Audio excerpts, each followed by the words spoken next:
Hindi club में फिर से आपका एक बार स्वागत है। ये वीडियो विशेष रूप से सीटेट एंड एस्टेट से संबंधित है। आज इस वीडियो में हम लोग एस्टेट 2011 पेपर 2 शिक्षण कला में जो प्रश्न पूछे गए थे उसे देखेंगे।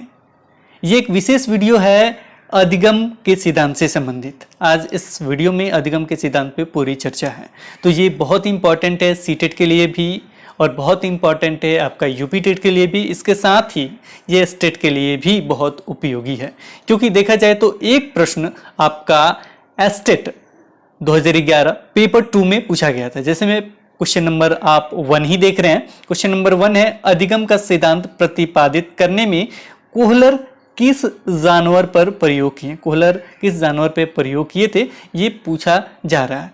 ऑप्शन ए है अल्बर्ट नामक एक बंदर पे, ऑप्शन बी है अल्बर्ट नामक एक चिंपैंजी पर, ऑप्शन सी है सुल्तान नामक एक बंदर पर, ऑप्शन डी है सुल्तान नामक एक चिंपैंजी पर। इसका करेक्ट आंसर देखा जाए तो ऑप्शन डी होगा सुल्तान नामक एक चिंपैंजी पर। लेकिन अगर इसके अतिरिक्त और भी अधिगम के सिद्धांत से प्रश्न पूछे जाते हैं तो उसे हम एक नज़र देख लेते हैं। सीटेट में हमने एक वीडियो छोटा सा इस पे बनाया था, लेकिन फिर से अपडेट हम कर देते हैं आपको, क्योंकि अगर इससे संबंधित अगर प्रश्न आता है तो निश्चित ही आप 1 मार्क्स अपने पास रखेंगे और वो मेरिट में काम आएगा आपका। चलिए, इसमें दिया गया है क्रम संख्या, इसके बाद सिद्धांत लिखा गया है, जो सिद्धांत है नाम उसका, फिर प्रवर्तक है, फिर प्रयोग है, इसके बाद शिक्षा में प्रयोग है। शिक्षा में किस तरह का उसका प्रयोग हुआ ये चीज़ लिखा गया, उसमें किस जानवर का प्रयोग है वो चीज़ लिखा गया। इसके अलावा प्रवर्तक है, यानी किस मनोवैज्ञानिक के द्वारा वो बनाया गया या किया गया प्रयोग, वो उनका नाम है। इसके बाद सिद्धांत है, जो भी सिद्धांत का नाम है वो। तो पहला अगर देखा जाए तो सिद्धांत है प्रयत्न एवं भूल द्वारा अधिगम। प्रयत्न एवं भूल द्वारा अधिगम, ये अमेरिका के जो है थर्नडाइक, इनका पूरा नाम है एडवर्ड ली थर्नडाइक, जो अमेरिका के रहने वाले हैं, उनके द्वारा किया गया। ये प्रवर्तक हैं इनके। तो देखा जाए तो इसको थर्नडाइक के द्वारा और भी किया गया है। जैसे में उनका नाम देखा जाए तो सिद्धांत का नाम है उद्दीपन अनुक्रिया सिद्धांत, अधिगम का बंद सिद्धांत, एसआर थ्योरी, आवृत्ति का सिद्धांत। कि ये सारे नाम आप नोट कर लेंगे। अगर पूछा जाता है कि ये इसके परिवर्तक कौन है या ये सिद्धांत किससे संबंधित है तो वहां पे आप टिक करेंगे एडवर्ड ली थर्नडाइक, या केवल थर्नडाइक लिखा गया है तो उसे टिक करेंगे। इसके अतिरिक्त ये भी पूछा जा सकता है कि थर्नडाइक कहाँ के रहने वाले हैं, तो वहां पे भी आप टिक कर सकते हैं अमेरिका के रहने वाले हैं। इसके अतिरिक्त जो अभी पूछा गया था उसी तरह से पूछा जा सकता है कि वो कहाँ के, उन्होंने किस जानवर का प्रयोग किया है, तो आप वहां पे टिक कर सकते हैं बिल्ली नामक जानवर का उन्होंने प्रयोग किया है। तो ये सारे प्रश्न पूछे जाते हैं तो आराम से कर सकते हैं। थोड़ा सा स्टोरी भी हम जान लेते हैं कि उन्होंने क्या प्रयोग किया गया था। तो हुआ ये था कि थर्नडाइक के द्वारा कि एक बिल्ली थी और बिल्ली के ऊपर एक मछली को टांग दिया था उन्होंने, और वो जब भी स्टैंड अप कहते थे तो बिल्ली पिछला जो 2 पैर होता है उस पे वो खड़ी हो जाती थी। तो ये बार बार जब कराया गया तो जब भी थर्नडाइक कहते थे स्टैंड अप तो वो दोनों पैर पे खड़ी हो जाती थी। यही स्टोरी है और बिल्ली पे उन्होंने यही प्रयोग किया था। तो शिक्षा में इसका क्या प्रयोग हुआ, तो इसमें अभ्यास द्वारा सीखने पर बल दिया जाता है। इसमें क्या दिया जाता है, अभ्यास द्वारा सीखने पे बल दिया जाता है। उसमें उन्होंने क्या किया, बार बार अभ्यास कराया जिसके द्वारा वो बिल्ली क्या होती थी, खड़ी हो जाती थी दोनों पैर पे। इसके बाद अगले इसमें दूसरा है अभ्यास द्वारा व्यक्ति को किसी भी कार्य में निपुण बनाया जा सकता है। जैसे में हमने बताया कि बिल्ली क्या होती थी, खड़ी हो जाती थी, यानी मछली ऊपर था, स्टैंड अप कहने पे वो क्या हो जाती थी, खड़ी हो जाती थी। तो अभ्यास द्वारा किसी भी व्यक्ति को निपुण बनाया जा सकता है, जैसे में बिल्ली को बनाया गया। इसके बाद तीसरा है गणित तथा विज्ञान जैसे विषयों के लिए अधिक उपयोगी है, बहुत ज्यादा उपयोगी है, क्योंकि अभ्यास द्वारा ही उसे सीखा जाता है। इसके बाद चौथा है त्रुटियों का निराकरण। तो इसमें पूछा जा सकता है कि शिक्षा में क्या प्रयोग है, तो ये सारे ऑप्शन अगर दिए जाते हैं तो आप उसे टिक कर सकते हैं। तो पहला आपका क्लियर हो गया। अगर हम आपसे पूछें कि थर्नडाइक ने किस जानवर का प्रयोग किया था तो करेक्ट आंसर आपका क्या होगा, बिल्ली। दूसरा है अनुकूलित अनुक्रिया प्राचीन अनुबंध या संबंध प्रतिक्रिया सिद्धांत, इसका नाम अंग्रेजी में भी दिया गया है, जिसे आप देख सकते हैं। इसके अतिरिक्त कभी कभी बुक में आपको मिल जाता है शास्त्रीय अनुबंध का सिद्धांत। तो घबराइएगा नहीं, सारे नाम एक ही से संबंधित है, एक ही प्रवर्तक है इसका। वो कौन है कि इवान पेट्रोविच। इनका पूरा नाम है इवान पेट्रोविच पावलोव। तो पावलोव को अभी मिल जाएगा, तो घबराइएगा नहीं। एनसीईआरटी बुक में देखिएगा तो मिलेगा इवान पी पावलोव। ये कहाँ के रहने वाले हैं? तो रूस के रहने वाले हैं। इन्होंने किस जानवर पे प्रयोग किया था? तो कुत्ते पे प्रयोग किया था। शिक्षा में क्या प्रयोग है, इसके बारे में चर्चा करने से पहले थोड़ा सा इनका स्टोरी जान लेते हैं। इन्होंने क्या प्रयोग किया था? इन्होंने देखा था स्टार्टिंग में 2 तरह का इन्होंने प्रयोग किया था।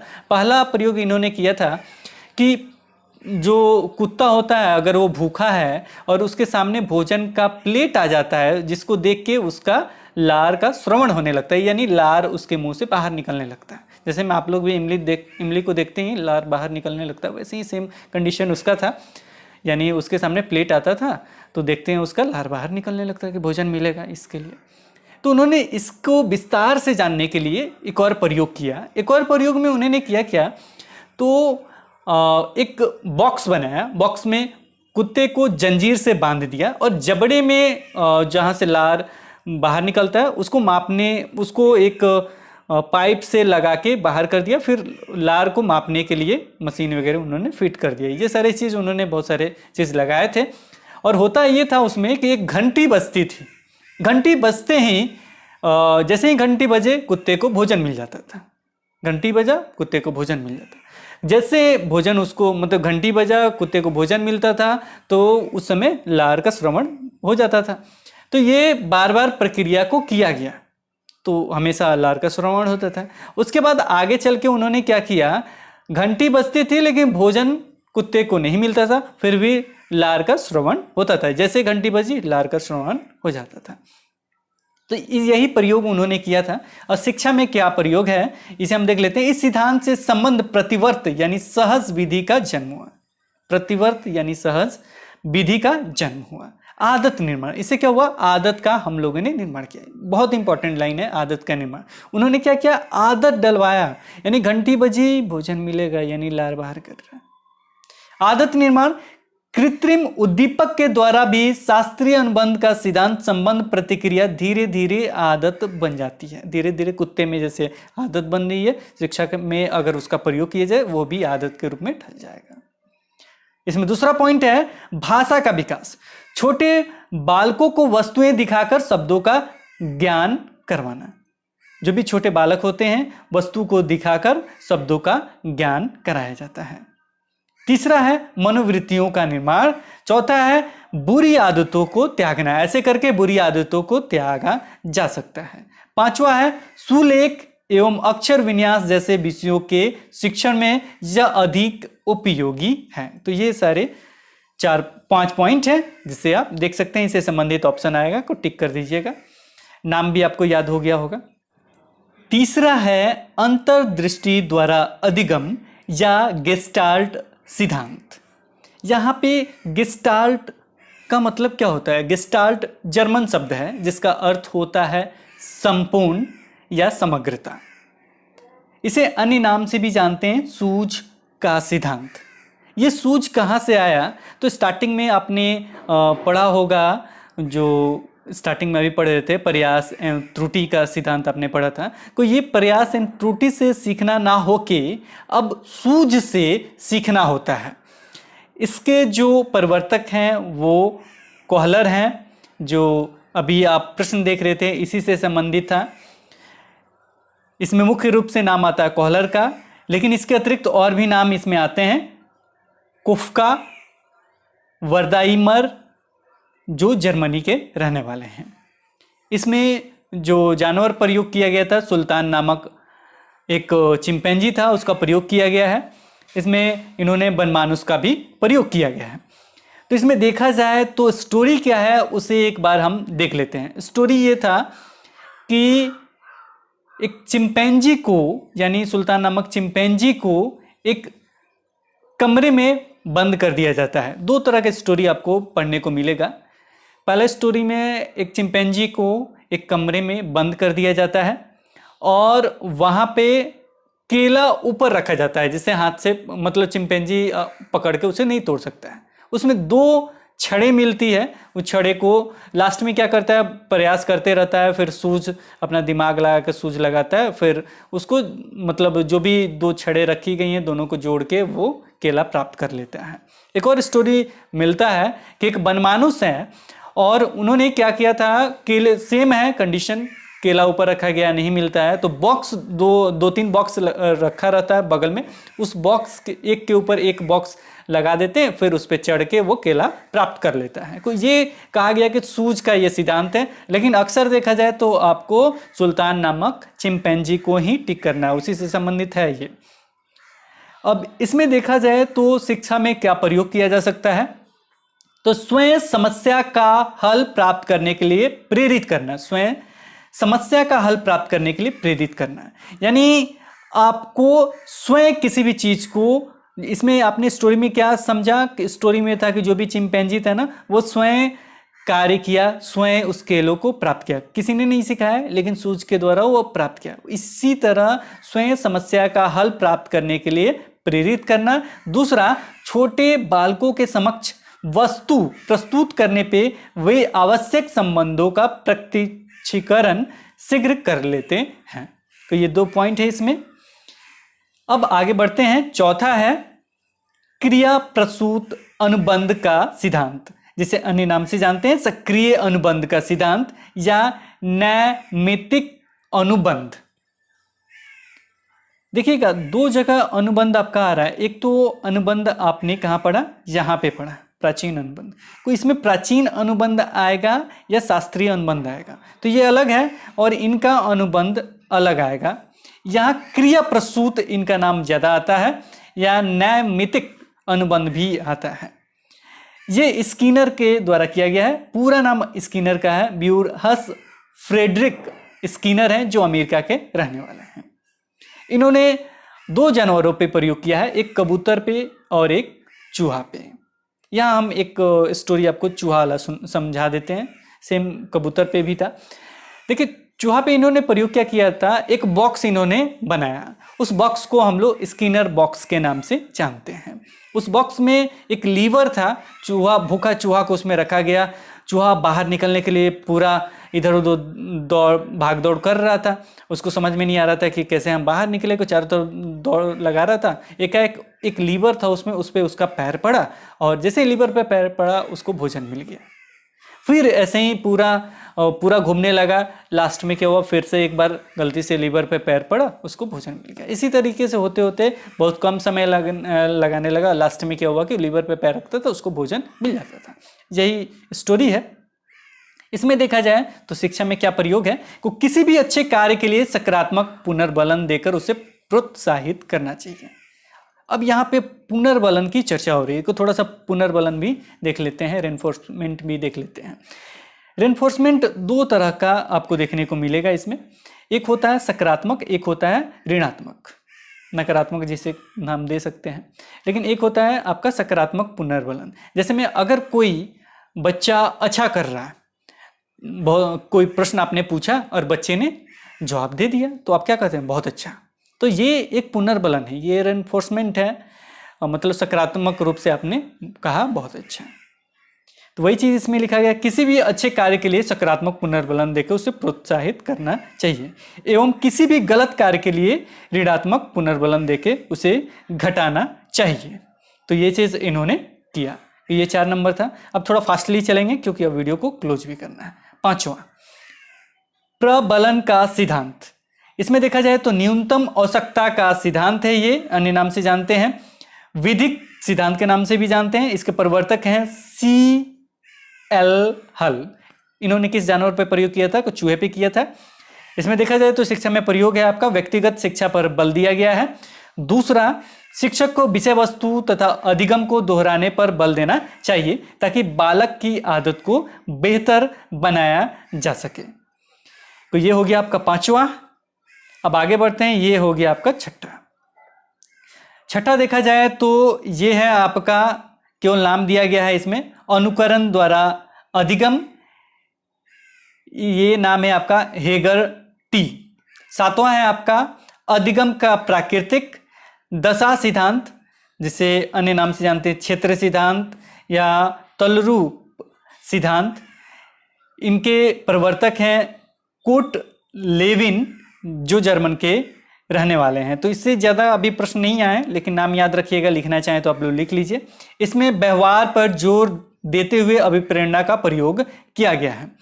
दूसरा इसमें पॉइंट लिखा गया, शिक्षकों को छात्रों की योग्यता एवं शक्ति के अनुसार उपयुक्त मनोवैज्ञानिक वातावरण उपलब्ध कराकर प्राप्त उद्देश्यों को प्रभावी ढंग से निर्देशित करना चाहिए।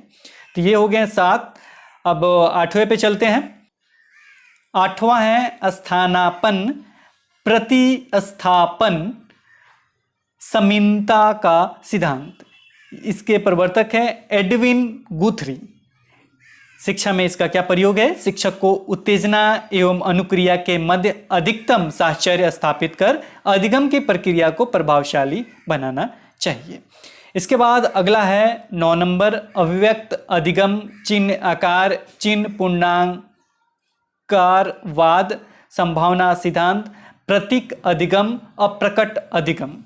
इसके प्रवर्तक है एडवर्ड टोलमेन।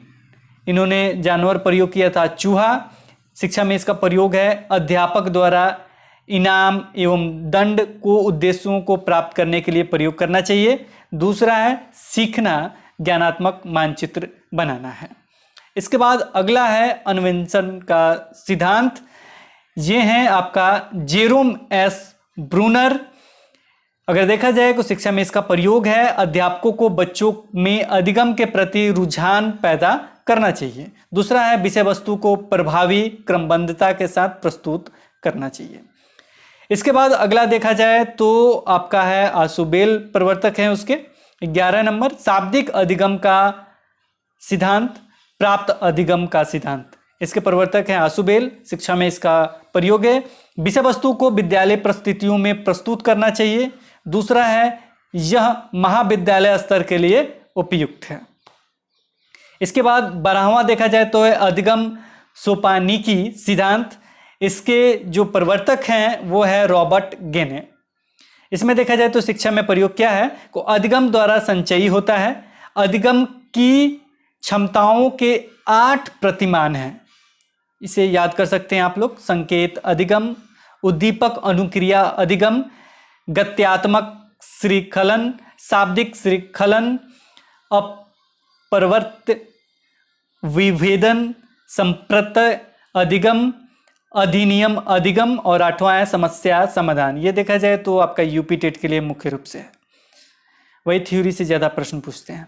इसके बाद अगला देखा जाए तो इसमें पॉइंट है अधिगम का हर प्रकार उत्तरोत्तर सरलतम संकेत अधिगम से जटिलतम अधिगम समस्या समाधान तक सोपानवत जुड़ा है। इसके बाद लास्ट है जो इंपॉर्टेंट है सीटेट के लिए भी, एस्टेट के लिए भी, बीटेट के लिए भी, जो भी टेट आप देना चाहते हैं उससे संबंधित है। ये 13 नंबर हमेशा पूछा भी जाता है। सामाजिक अधिगम सिद्धांत या प्रेक्षणात्मक अधिगम, ये किसके द्वारा है? सामाजिक शब्द आ गया, सामाजिक अधिगम का सिद्धांत, तो वो अल्बर्ट बंडूरा के द्वारा संबंधित है।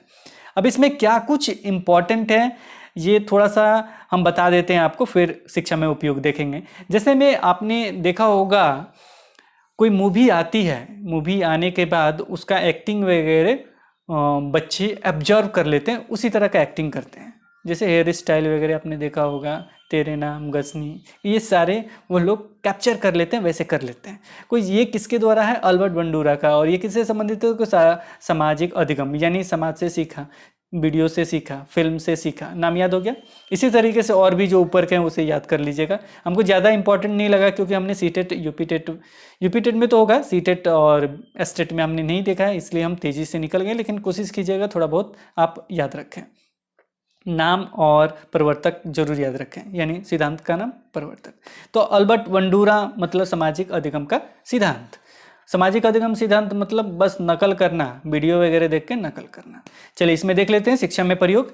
इस अधिगम में व्यक्ति सामाजिक व्यवहारों का प्रेक्षण करता है और उनकी तरह व्यवहार करने लगता है और उसी तरह व्यवहार करने लगता है। उदाहरण, फैशन शो तथा विज्ञापनों को देखकर अनुकरण करना। जैसे फैशन शो होता है उसको देख के उसी तरह अनुकरण करता है, उसी तरह कैटवॉक करने लगते हैं लोग। ये ऐसे बोल रहा हूँ मैं, जैसे आपने कोई मूवी देखा तो हेयर स्टाइल आपने उसी तरह कर दिया, जिस तरह डायलॉग बोला उसी तरह आप भी डायलॉग बोलना शुरू कर देते हैं। कि ये सारे चीज़ किस में आ जाएंगे, आपका अल्बर्ट बेंडूरा के द्वारा किया गया है, ये प्रवर्तक है और सिद्धांत का नाम है आपका सामाजिक अधिगम का सिद्धांत। तो ये था आपका लास्ट, यहीं पे ये क्लोज हो जाता है। तो आज इस वीडियो में हमने एक प्रश्न को हल किया, साथ में हमने उससे संबंधित जो भी इम्पोर्टेंट सिद्धांत हो सकते थे वो हमने सिद्धांतों को पढ़ा। और आपको अगर लिखना है तो इसे ज़रूर लिख लीजिएगा, क्योंकि पीडीएफ अभी हम लोग उपलब्ध नहीं करा सकते हैं। तो आपसे यही रिक्वेस्ट है कि आप लोग लिखिए, तैयारी कीजिए और आगे बढ़िए। Okay, thanks for watching this video. फिर मिलते हैं एक नए वीडियो में, तब तक आप बने रहिएगा हिंदी क्लब पे, अगर स्टेट की तैयारी संपूर्ण करना चाहते हैं तो। और जाते जाते हम एक चीज़ और कहेंगे कि आप बाबू फोकस कीजिए अपने सब्जेक्ट में, 9 to 10 के पुस्तकों को जरूर पढ़िए। ऐसा ना हो कि विस्तृत रूप से ज्ञान हो जाए, अपने बुक का ज्ञान ही ना हो। और इसके अतिरिक्त अगर आपको पढ़ना है तो जनरल जो साइंस होता है रीजनिंग में, मतलब इसके साथ जनरल साइंस के क्वेश्चन आएंगे, साथ में आपके मैथ के भी क्वेश्चन आएंगे। अगर +2 लेवल पे देखा जाए तो आपको मैथ थोड़ा सा हार्ड आएगा, गोला वगैरह सारी चीज़, ब्रीथ वगैरह से भी क्वेश्चन रहेंगे, तो इसे जरूर देख लीजिएगा। थोड़ा सा मैथ तो आपको जानना पड़ेगा। इसके अतिरिक्त अगर देखा जाए तो साइंस का भी जानना पड़ेगा। जैसे फिटिकरी, अगर कहीं चोट लग जाता है तो खून निकलता है तो फिटिकरी का प्रयोग करते हैं, क्यों करते हैं, ये सारी चीज़ पूछे जा सकते हैं। इसके अतिरिक्त आपका साइंस का भी पूछा जाएगा, बहुत हार्ड भी क्वेश्चन पूछे जाएंगे कि किस में किसका अध्ययन किया जाता है। ये सारी चीज़ जीव विज्ञान से भी क्वेश्चन आएंगे, फिर डिस्कस करेंगे नेक्स्ट वीडियो में। तब तक आप बने रहिए हिंदी क्लब पे, देखते रहिए हिंदी क्लब को और अपने विषय वस्तु का तैयारी करते रहिए। अगर आपको एस्टेट से संबंधित 9-10 के बुक्स नहीं मिल पा रहे हैं, प्रीवियस ईयर के क्वेश्चन पेपर नहीं मिल पा रहे हैं, अगर आपको चाहिए उससे संबंधित नोट्स, बुक्स, इसके अतिरिक्त आप ऑनलाइन टेस्ट खरीदना चाहते हैं तो आपको लॉगिन करना होगा hindiclub.in/APP2। आपको दिख रहा होगा यहाँ पे सामने में, यही एड्रेस है। यहाँ पे क्लिक करेंगे तो इस तरह का इंटरफेस खुल के सामने आएगा। यहाँ पे अगर आप पहले से यूजर हैं तो आप ईमेल आईडी या मोबाइल नंबर के साथ पासवर्ड डालेंगे तो लॉगिन कर सकते हैं। अगर आप पासवर्ड भूल गए हैं तो फॉरगेट पासवर्ड पे क्लिक करके जा सकते हैं। इसके अतिरिक्त अगर आप पहली बार आ रहे हैं तो साइन अप पे क्लिक करेंगे। साइन अप पे क्लिक करने के बाद ये सारे डिटेल्स आपको भरने होंगे, जैसे मेरी नेम, ईमेल एड्रेस आप करेक्ट डालिएगा, क्योंकि आगे चल के कोई भी अपडेट होगा तो हम आपको ज़रूर मैसेज करेंगे। मोबाइल नंबर यहाँ डालना होगा, सिटी, स्टेट, पिन, पासवर्ड और यहाँ साइन इन पे क्लिक करना होगा। जैसे ही कीजिएगा तो ऊपर में आपको यहाँ लिखा हुआ मिल जाएगा आपका लॉगिन, जो भी यूज़र नेम है वो, यानी ईमेल आईडी आपको मिल जाएगा लॉगिन नेम में या यूज़र नेम में, और साथ में आपको पासवर्ड मिल जाएगा। जो भी आप पासवर्ड यहाँ पे डालेंगे वही पासवर्ड आपको मिल जाएगा। जैसे में अगर हमको लॉगिन करना है, मेरा ऑलरेडी हैव अकाउंट, तो इस नंबर पे आप संपर्क भी कर सकते हैं। अगर आपको हमसे संपर्क करना है तो आप इस नंबर पे व्हाट्सअप कर सकते हैं 7360034330। इस नंबर पे हमसे संपर्क कर सकते हैं और जो भी प्रॉब्लम होगा उसको निश्चित दूर किया जाएगा। हम आपको लॉगिन करके दिखाते हैं। ऊपर डालेंगे हम ईमेल, मोबाइल नंबर, वो हमने डाल दिया, मोबाइल नंबर हमने डाला है। नीचे में हम पासवर्ड डालेंगे, खुल गया। ये टेस्ट खुलने के बाद यहाँ पे आप देख सकते हैं टेक टेस्ट है, रिजल्ट है, टेस्ट विथ रिजल्ट है, गेट पीडीएफ है। जिसका भी अगर आप पीडीएफ देखना चाहें देख सकते हैं। वीडियो अभी अपडेट किया जा रहा है, एक एक वीडियो आपको यहाँ पे मिल सकता है। अगर आप फ्री में ट्राई करना चाहते हैं तो टेक डेमो टेस्ट पे क्लिक करेंगे और यहाँ पे आप फ्री में ट्राई कर सकते हैं। जैसे में हम किसी का भी पीडीएफ देख सकते हैं। जैसे अगर हमें रसायन शास्त्र वर्ग 10 का देखना है, क्या क्या इसमें पीडीएफ है, वर्ग 10 से संबंधित केवल है ये, क्योंकि ये है आपका जो केमिस्ट्री 10 है, ये नोट्स बिहार बोर्ड का बनाया गया है। दूसरा बिहार बोर्ड का ये केमिस्ट्री का बुक है, इसमें केमिस्ट्री का उसमें सॉल्यूशन दिया गया है। एनसीईआरटी क्वेश्चन बैंक है ये, और 2011 का क्वेश्चन पेपर केमिस्ट्री का है। तो ये सारी चीज़ आपको मिल सकते हैं। इसके अतिरिक्त आपको टेस्ट सीरीज़ में यहाँ मिल जाएंगे। जैसे में अगर हमें टेस्ट सीरीज़ देना है तो टेस्ट विथ रिजल्ट भी आप लोग कर सकते हैं, नहीं तो टेक टेस्ट में आप देख सकते हैं। ये टेक टेस्ट पे हमने क्लिक किया, वर्ग 3 पे जिस लेसन का चाहिए उस लेसन पे हम क्लिक करेंगे, उससे संबंधित प्रश्न आ जाएंगे। ये हमारे प्रश्न हैं और इसका उत्तर हम देके आगे बढ़ सकते हैं। ये क्वेश्चन, जिस क्वेश्चन पे जाना चाहें उस क्वेश्चन पे जा सकते हैं। जैसे हम सबमिट कर देते हैं क्योंकि हमें देखना नहीं है, तो ये हम आते हैं फिर से डैशबोर्ड पे और हम देखते हैं इसमें टेस्ट विथ रिज़ल्ट का थोड़ा सा देख लेते हैं। टेस्ट विथ रिज़ल्ट में अगर हम यूरोप में राष्ट्रवाद, ये हिस्ट्री का खुला हुआ है, इस पर टेस्ट विथ रिजल्ट कैसे हम उपयोग करते हैं ये हम आपको बता देते हैं। जैसे ये क्वेश्चन हुआ, इसका आंसर हम ए डालें उत्तरी अमेरिका, को ये गलत है तो ये रेड कलर में हो जाएगा। अगर पश्चिमी एशिया डालें ये भी गलत है, इसलिए ये रेड कलर का हो गया। यूरोप इसका करेक्ट आंसर है पहले का, इसलिए ये ग्रीन में हो गया। अगर इसका भी आंसर ये देते तो रेड होता है। तो देखा जाए तो इसका करेक्ट आंसर क्या है, यूरोप है। तो इस तरीके से आप अपना आंसर भी पता कर सकते हैं। यहाँ फाइनल सबमिट कर दीजिएगा, फिर से आप डैशबोर्ड पे आ सकते हैं। तो इस तरीके से आप इसका इस्तेमाल कर सकते हैं। सबका प्राइस लिखा हुआ, सबका हमने 330 रुपये रखा है। केवल हिंदी का इसमें 360 रुपये हैं। ये थोड़ा सा महंगा है क्योंकि बहुत सारी चीज़ें इसमें अपडेट करने अभी बाकी हैं। ये आपका हिंदी अभी अपडेट हो रहा है और भूगोल में भी प्रश्न डाले जा रहे हैं। मैं बता दूं कि इसमें जो भी प्रश्न आएंगे बहुत सारे बुक से लिए जा रहे हैं और ये सारे जो प्रश्न हैं वो आपके बुक, जो बहुत सारे बुक्स जो आपको पढ़ना था सारे को समराइज करके एक जगह डाला जा रहा है ताकि आपको आगे चल के कोई परेशानी नहीं हो। तो अगर आपके पास सारे बुक्स, सारे चीज़ उपस्थित है आपको, तो आप इसे नहीं भी ले सकते हैं। लेकिन आपके पास ये इतने सारे बुक्स नहीं है, नहीं ले सकते हैं, बाई नहीं कर सकते सबको। अगर प्राइस ऐड करके देखा जाए तो इससे ज़्यादा ही होगा, इससे कम नहीं होगा। 330 रुपये में उतने सारी चीज़ आपको नहीं मिलेंगे जितना हम चीज़ प्रोवाइड कर रहे हैं। इसके अतिरिक्त हम लोग वीडियोज़ पे भी काम कर रहे हैं। ये सारी चीज़ आपको पेड सर्विस में मिलेंगे और सबका प्राइस आपको लिखा हुआ है। आप बाई आराम से कर सकते हैं। बाई पे क्लिक करना होगा। बाई पे क्लिक करने के बाद यहाँ पे पे क्लिक करना होगा।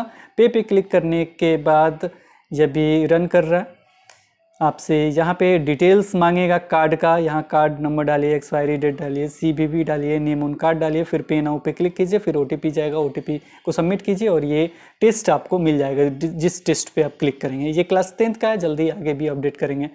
निश्चित ही इससे संबंधित आपके हमेशा प्रश्न रहते हैं। मुझे ऐसा नहीं, पूर्ण विश्वास है कि आप इससे संबंधित प्रश्न आगे नहीं करेंगे। Okay, thanks for watching this video. फिर मिलते हैं एक नए वीडियो के साथ। तब तक देखते रहें, बने रहें हिंदी क्लब पे। धन्यवाद।